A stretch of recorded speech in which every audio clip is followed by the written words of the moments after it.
Why this is happening to these guys. Would you welcome Neil Tennant and Chris Lowe, the Pet Shop Boys?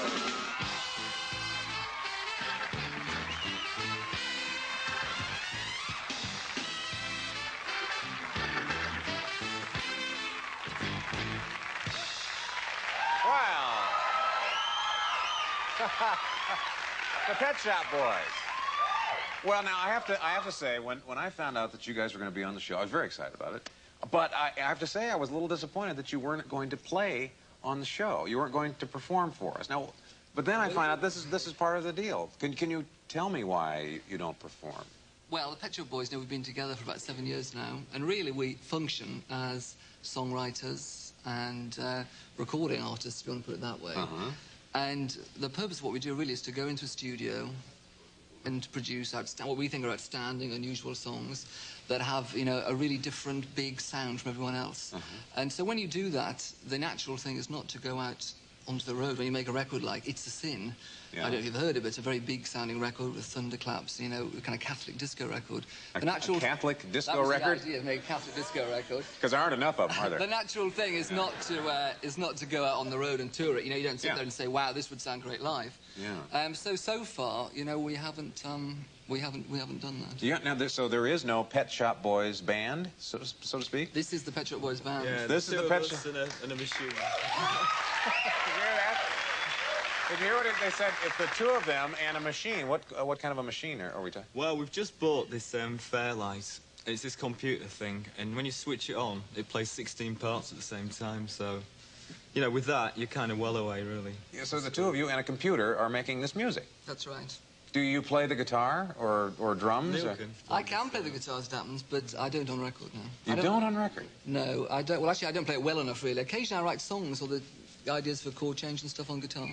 But on the next single we have coming out, which is called Heart, we actually got a guitarist in because we wanted to have some kind of 70s style shaft guitar. Yeah, well, that's unique. Yeah, bringing a musician in. Yeah. And so that was quite unusual. And actually, we just made a record in Miami where the guitarist who plays with Miami Sound Machine played on the record. So again, that was quite unusual. This whole idea is unusual in that a lot of groups cannot get a #1 record without touring, without going around and pumping the record and getting people to see it. You'd prefer not to go out at all, is that right? Do you know, it never occurred to us till we came to America and people started saying that we're the most successful group that's never toured, and the only group that's never toured like this is Steely Dan. You know, it's just it wasn't really the natural thing to do. I mean, we've had such demand to do it now that we're thinking about it. And one reason for wanting to do it is you want to go out and see what your audience is like. Certainly. Who's going to pay, you know, $15 to come and see you? So, you know, we're kind of, it's in the back of our minds at least now. Yeah, well, now let's play a little portion of your music for those who are not familiar with the Pet Shop Boys. We have a clip here.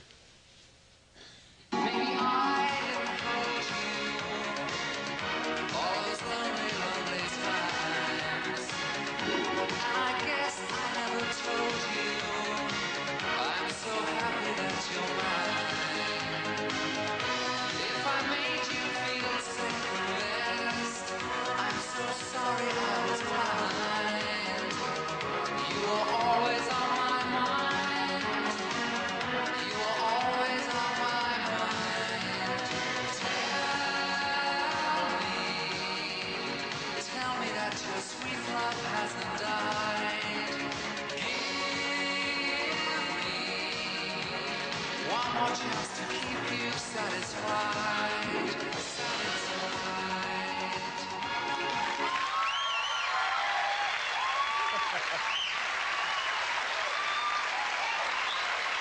It's an amazing story. That's an amazing story. And the photography and the acting in that piece was incredible, I have to say. How do you pick your songs? Always on your mind. That's Willie Nelson has done that one. Elvis. Isn't that right? Yeah. Well, we write all of our songs. You know, that's the only song we've ever done that we didn't write. And the reason that came about was they did a TV show in England that was a tribute to Elvis Presley. And they got people like Boy George, Robert Plant, Nona Hendrix, ourselves to come along and do their own versions of Elvis Presley classics. And so we decided to do what was on my mind. And we liked the version so much because we changed it around and changed it from being a kind of a ballad, a sentimental ballad, into being a big dance song. Although I think the sentiment still comes through. Well, Chris, now how has this changed your lives? Because you started making hit records. Now they're just climbing the charts quickly. There's got to be a lot of dough coming in. What is different now Well, it's not as much as you'd think, really. I mean, I've been round Well, you have no there's overhead. a lot of rich people here, I'll tell you. But you have no band, you have no overhead, you don't have to tour, you don't have any lights to plug in. It's just, it's you two guys, a computer, and then a mailbox full of money. Well, okay, so we're rich. Just jealous. Well, yeah, you're probably right. No, I haven't got any hits, basically. But how does it, do your friends treat you any differently? Or Well, we haven't really got many friends. Oh, yeah, I hear that. Now they're saying, all right, now they have no friends, they have no band, There's Really? just the two of us, really, you know, doing what we enjoy doing. I don't think your friends really change that much. Actually, our friends are our worst critics. Ah. You know, they'll see you on the television or something, and you go out to see them out for dinner or something, and you've just been on the television, and sometimes they don't mention it. They don't mention it? And Oh, that's hip not to And you've just been acknowledge like it. on this huge live TV show in England, you know, and your record's #1, and they're Yes. sort of talking about the weather. And, Isn't that incredible? And I think it's quite good actually, because it brings you down to earth, you know, and we've managed to stay fairly down to earth. I think, Yeah, throughout now this. I know, and I also noticed that you're experimenting with film. You're trying to do movies, and we have a short portion of one of the movies. Would you like to set that up for us? Well, you said it.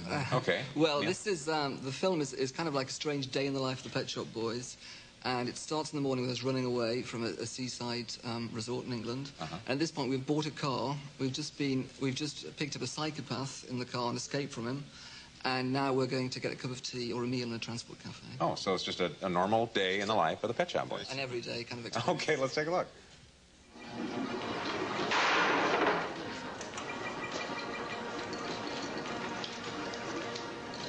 Ready to order, love?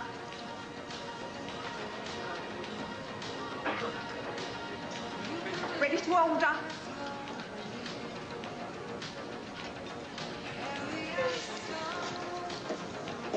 Right.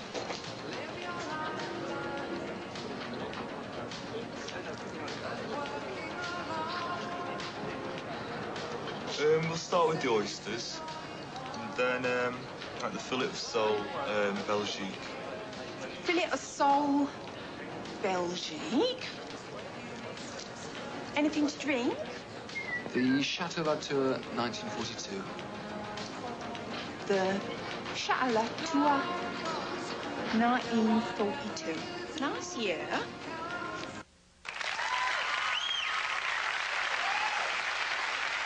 Okay, that's called It Couldn't Happen Here. And it opens in America next week? It opens on May the 20th. May the 20th. Or May the 27th, depending where you live. Okay. All And right. it's got a lot of music in it, and you know it's definitely an unusual film.